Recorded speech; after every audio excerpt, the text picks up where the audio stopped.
माता देखिए, आज हमने भिक्षा में क्या प्राप्त किया है। देखना क्या है, भिक्षा ही लाए होगे ना। माता श्री, आपको देखना चाहिए, आप चकित रह जाएंगी। आ रही हूँ भीम। शीघ्रता कीजिए माता। ऐसी भी क्या शीघ्रता, जो भी लाए हो तुम पांचों भाई सदा की भांति उसे आपस में बांट लो।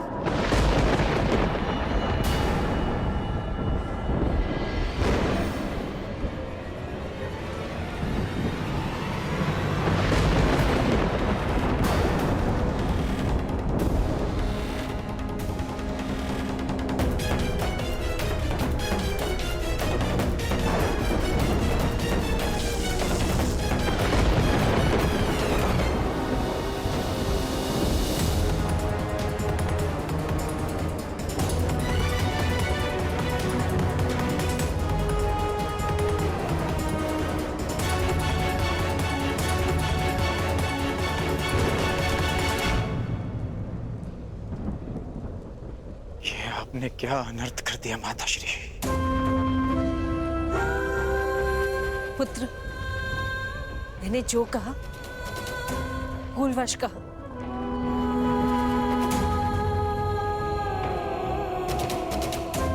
वही कहा जो तुम सबसे प्रतिदिन कहती थी। इसका अर्थ ये नहीं कि मेरी बात पाषाण की रेखा है। मैंने जो कहा उस बात का विस्मरण कर लो। जिस प्रकार हर एक कर्म का अपना एक फल होता है, उसी प्रकार मुख से निकले हर एक शब्द का प्रतिफल होता है। विशेषकर माता के शब्दों का। ये शब्द ही तो है जो कभी वरदान बन जाते हैं और कभी श्राप।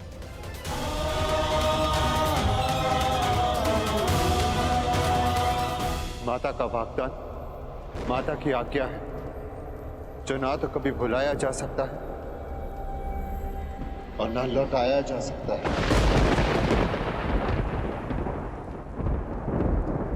परंतु भ्राताश्री, उन शब्दों का विस्मरण करना होगा। एक स्त्री 5 पुरुषों से विवाह कैसे कर सकती है? अद्भुत!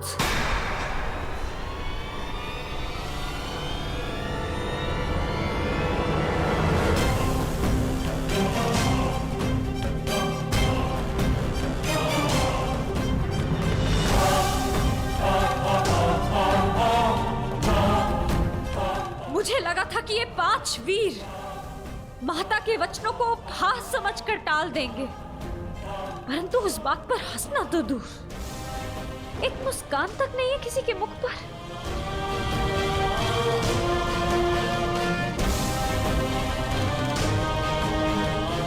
मुझे तो लगा था कि आप सब मुझे सांत्वना देंगे कि पांचाली, माताश्री ने भूलवश जो भी कहा उससे व्यथित ना हो, परंतु आप सब ये मंत्रणा कर रहे थे कि 5 पुरुष एक स्त्री से कैसे विवाह करेंगे।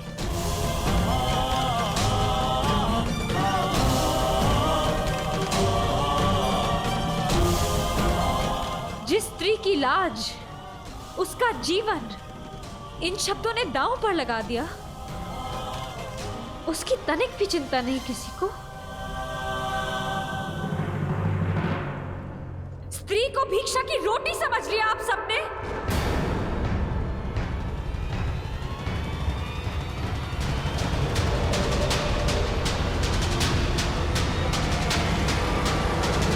स्त्री, अपने शब्दों के लिए मैं क्षमा मांगती हूँ। नहीं माताश्री, आपने जो कहा वो भूलवश कहा, परंतु इन सब ने जानते समझते आपके साथ उपहास किया था। मेरी क्या भूल है माताश्री? ये 5 भाई ये विवाद कर रहे हैं कि मुझे कैसे बांटना है।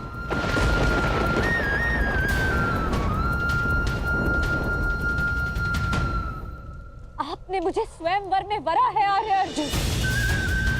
महाधनुष पर प्रत्यंचा चढ़ाकर असंभव लक्ष्य को भेद कर आपने अपनी वीरता तो सिद्ध कर दी, परंतु अपना उत्तरदायित्व नहीं समझा। जिसके बाणों ने आर्यव्रत के समस्त वीरों के बाण काट दिए, वो अपनी माता के वचनों को क्यों नहीं काट सका?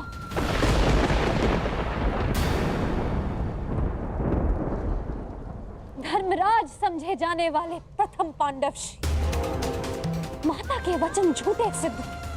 इस अधर्म की व्याख्या आप कर बैठे, परंतु एक स्त्री के मान की रक्षा का धर्म वो नहीं सूझा आपको।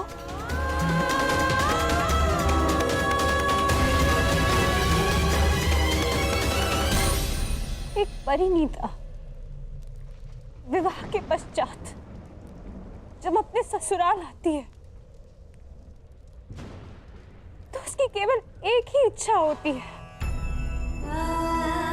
कि उसका नया परिवार उसके घर में उसका स्वागत करे।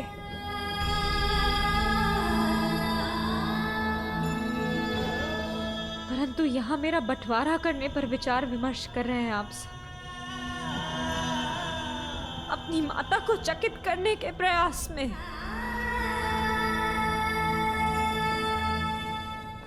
आप सबने मेरा उपहास बना दिया कि अब स्वयं नियति भी मुझ पर हंस रही है। क्या स्त्री एक विजेता का स्मृति चिन्ह है कि एक पल दिखाकर उसे प्राप्त करता है, एक उसे बांटने को कहता है और फिर शेष उसे बांटने की विधि खोजने लगते हैं।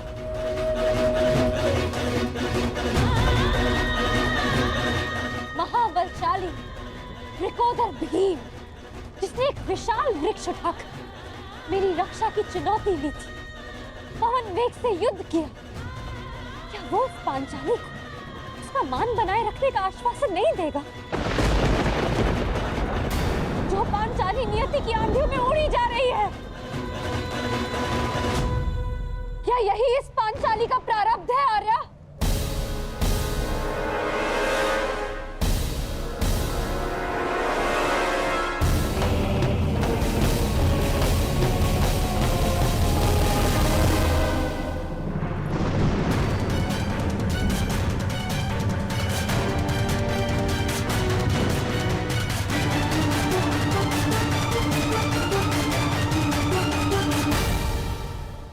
स्वागत है अंगराज कर्ण, स्वागत है। पांचाल से साथ ही निकले थे, यहाँ पहुंचने में बड़ा विलंब कर दिया आपने। मार्ग में कुछ अशुभ घटित हुआ था क्या? नहीं,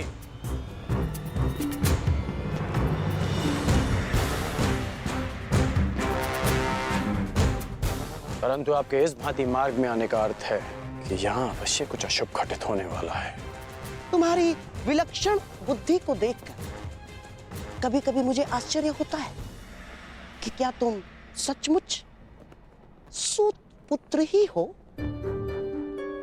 और एक बात, क्या द्रौपदी का वरण करने वाला वो युवक सचमुच ब्राह्मण पुत्र था अंगराज? है? और प्रश्न तो ये भी उठता है कि अर्जुन जैसे महाधनुर्धर का सामना करने में सक्षम कर्ण ने उस ब्राह्मण से युद्ध क्यों नहीं किया? अर्थात परशुराम शिष्य को पराजय का भय हो ही नहीं सकता। तो उस युद्ध से पीछे हटने का कारण क्या था अंगराज कर्ण? क्योंकि एक सच्चा योद्धा युद्ध नीति का पालन करता है, वो ना कारण किसी से युद्ध करता है और ना किसी का अधिकार छीनता है।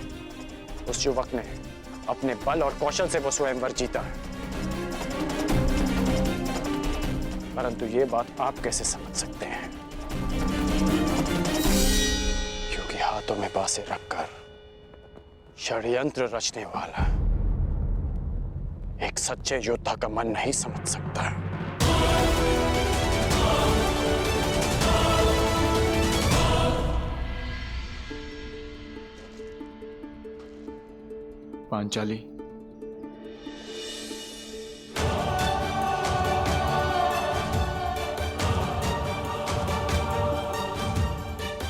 मुझे क्षमा कर दो पांचाली।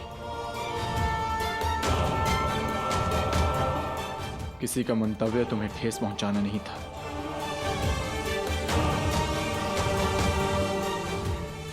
स्त्री का मान ओस की बूंद की भांति होता है आर्य। भूमि पर गिरी और अस्तित्व समाप्त।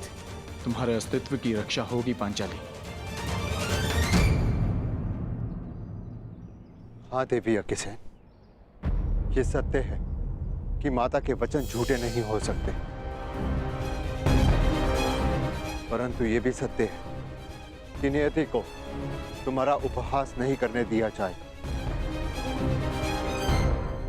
इसलिए दोनों ही नातों में संतुलन बनाए रखने के लिए हम सब ने एक निर्णय लिया।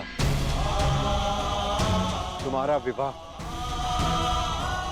अर्जुन से ही होगा, ताकि तुम्हारा मान बना रहे और माता के शब्द झूठे ना हो। इसलिए शेष 4 भाई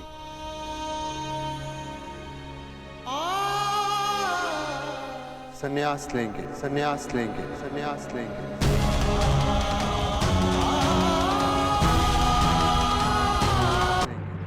अब 4 वीर संन्यास लेंगे और इतिहास सदैव द्रौपदी को धिक्कारेगा कि पांचाली ने गृह प्रवेश करते ही 5 भाइयों को बांट दी। मुझे समझ नहीं आता कि आप लोग कोई सीधा सा हल क्यों नहीं ढूंढ लेते। माता ने जो कुछ भी भूलवश कहा, उसे भूल क्यों नहीं जाते आप लोग? ये संभव नहीं है देवी। माता के शब्दों को काट पाना हमारे वश में नहीं। माता के निवेदन पर भी यह संभव नहीं। माता के शब्दों का स्पष्ट अर्थ था कि हम 5 भाई तुमसे विवाह करें। बस!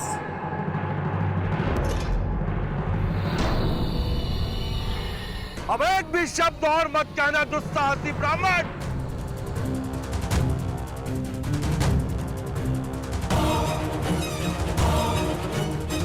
पांचाल नरेश द्रुपद की पुत्री का इतना बड़ा अपमान करने का दुस्साहस कैसे किया तुम सबने?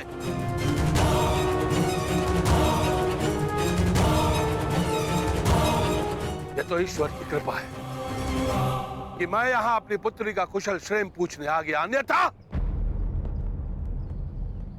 अन्यथा तुम सब अनर्थ करने जा रहे थे।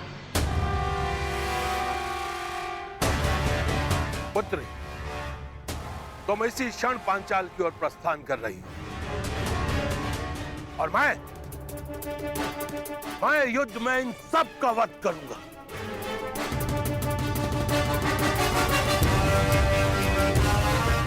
सर्वप्रथम तुम्हारा वध करूंगा।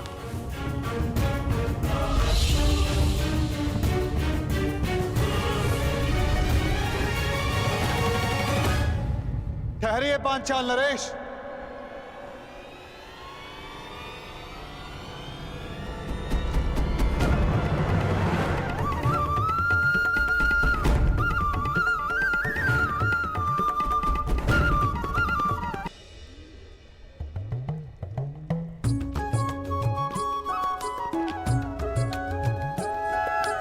फल से स्मरण हुआ, इस वृक्ष के आम बड़े मीठे हैं।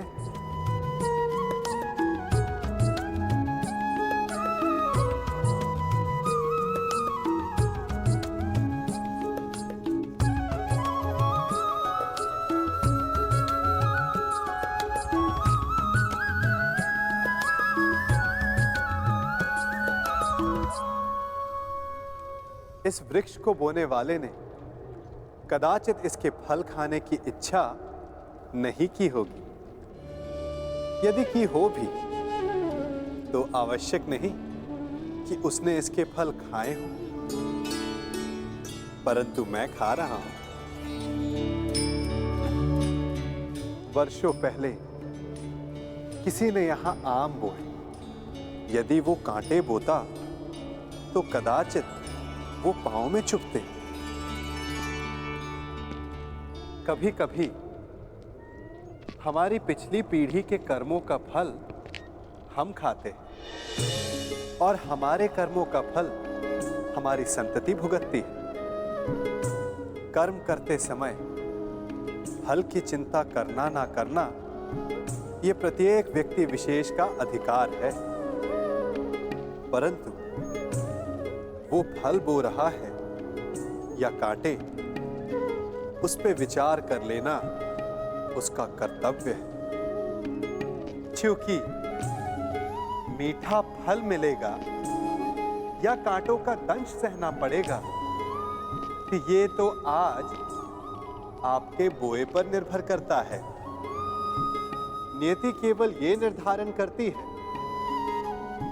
कि उसे आप भोगेंगे या आपका भविष्य।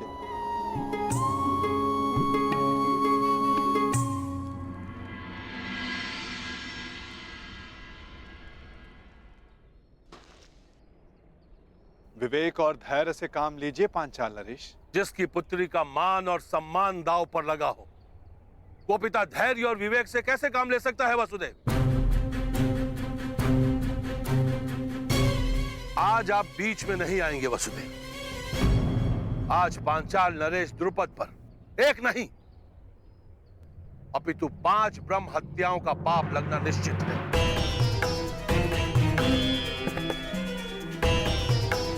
ब्रह्म हत्या का पाप तो आपके भाग्य में है ही नहीं पांचाल नरेश, क्योंकि आपके समक्ष कुरु वंश के क्षत्रिय महायोद्धा खड़े हैं। अर्थात ये पांचाल नरेश, ये और कोई नहीं परंतु कुंती पुत्र पांडव है।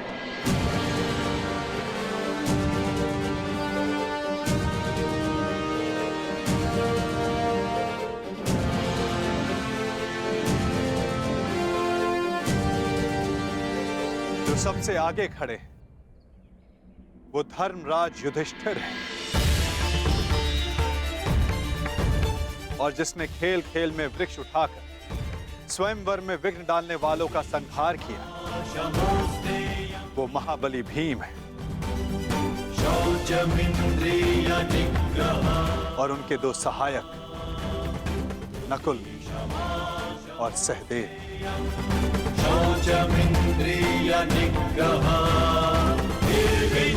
और जिसने असाध्य लक्ष्य भेद कर द्रौपदी को वरा, वो वही अर्जुन है पांचाल नरेश, जिसे दमाता के रूप में पाने की आपकी आकांक्षा थी।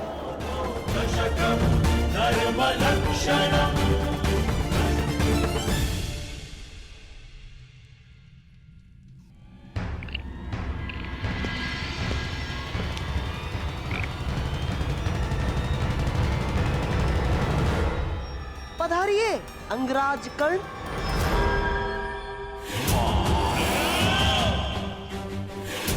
मित्र, तुमने मुझे बुलाया? हाँ। यदि तुम भी यही पूछना चाहते हो कि मैंने उस ब्राह्मण युवक को जाने क्यों,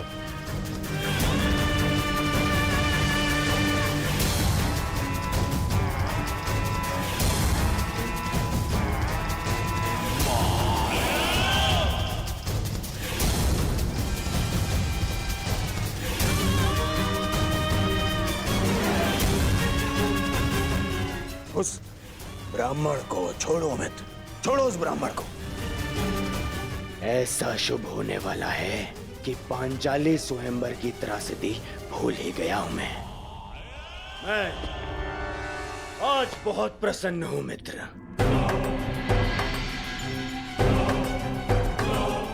मेरा और तुम्हारा, हम दोनों का स्वप्न पूर्ण होने वाला है।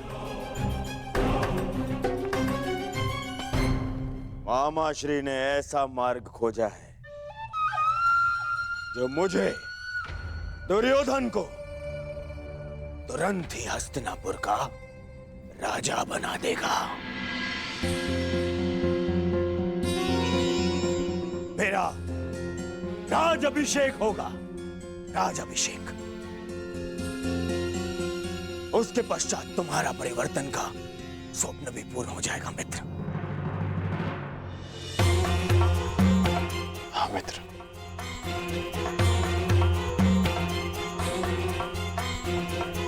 परंतु मैं तुम्हें कुछ बताना चाहता हूं कि मेरे होने वाले सम्राट, अपनी प्रसन्नता अपने मित्र के साथ बाद में बांटना है। पहले अपने पिताश्री से तो मिलकर आओ, वो तुम्हारी कब से प्रतीक्षा कर रहे हैं।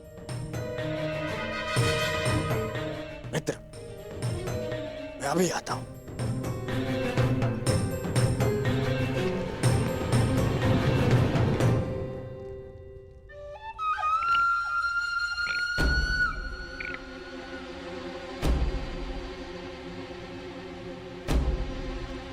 जब तक दुर्योधन लौट आए तब तक चौसर के दो दो हाथ हो जाए अंगराज कल। आप सदा अकेले खेलते हैं गांधार राज? हाँ, अकेला ही खेलता हूं, क्योंकि जो स्वयं के साथ अकेला खेलता है वो दूसरों को अपने खेल का पासा बनाने में सक्षम होता है। कर्ण, मैं चौसर की नहीं, उस खेल की बात कर रहा हूं जो आप हस्तिनापुर में खेल रहे हैं। खेल तो तुम भी खेल रहे हो अंगराज कर्ण, जिसका प्रारंभ तुमने पांचाल स्वयंवर के युद्ध में कर दिया है? सत्य और निष्ठा से कोई भी मनुष्य अपने लक्ष्य तक नहीं पहुंच सकता कर्ण ना।